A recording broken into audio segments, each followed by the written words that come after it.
Hello, I'm Barry Schmaltz of BarrySchmaltz.com, which is where you are right now, listening to the albums at BarrySchmaltz.com, me personally spending some time with you, deconstructing, explaining, and putting it all together so that you may make some sense of these recordings that you have never heard before or have heard before and want to get a little more insight into, a little depth. All right, this one is I was writing a musical, and it starts off and you'll meet some people right away that you need to know, like Fred Skippy and Idealistic Lee. Where'd you go? I went before I looked.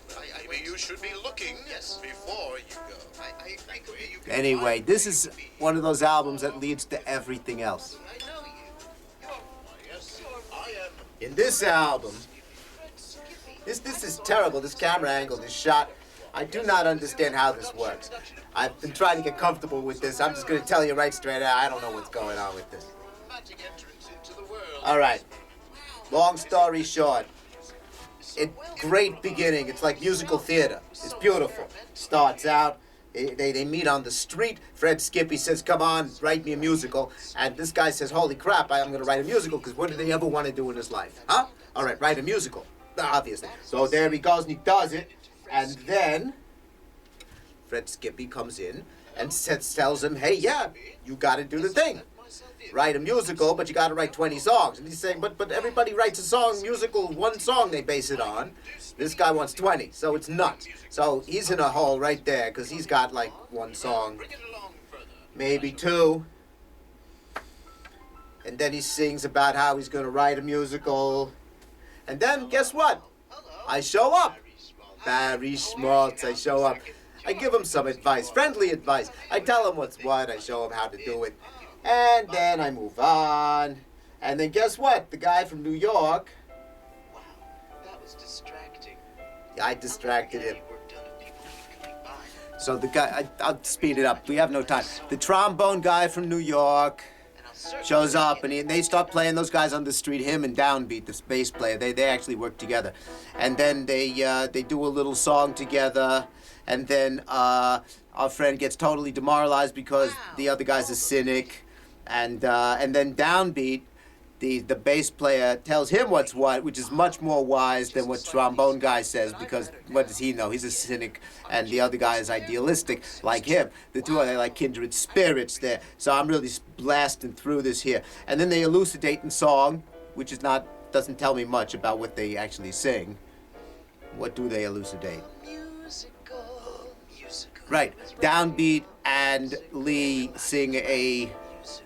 Actually, we don't even know his name is Lee at this point. It's our humble narrator, I think. We don't even know who he is. He's just this guy. He's perky and sparky, and he has stars in his eyes, and everybody hopes the best for him, and he hopes for the best for that.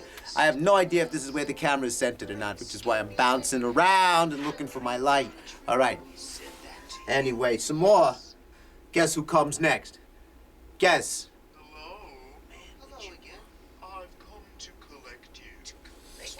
Apparently it's trombone guy. And then he sings about it some more. And then before Charlotte Lamprey comes in, hello, she says, and she annoys him. Like she annoys the rest of us, she annoys him too. Okay, and she wants him to write a rock ballad. And he doesn't have one. He's got like a Hall & Oates thing. That's hauling oats, like taking them in a wheelbarrow and hauling them. Not like Hall and Oates, who you think of as that. I'm talking about Hall & Oates.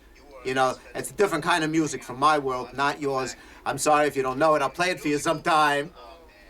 Hold on. And then it's intermission, and then he runs out of steam. All right, everybody's outside in the rain, and the listener's caught short with his pants off. I don't know. Nobody takes off their pants in any of these. There's no innuendo or a very clean, good family-oriented stuff if you like families. And if you don't like families, it's good for that because it never comes up as a subject. That's a good thing about this music is it tells a story and it doesn't expect anything from you.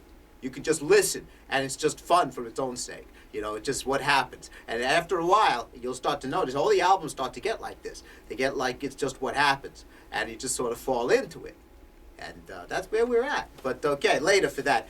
At the moment, you are at BarrySchmaltz.com. Huh?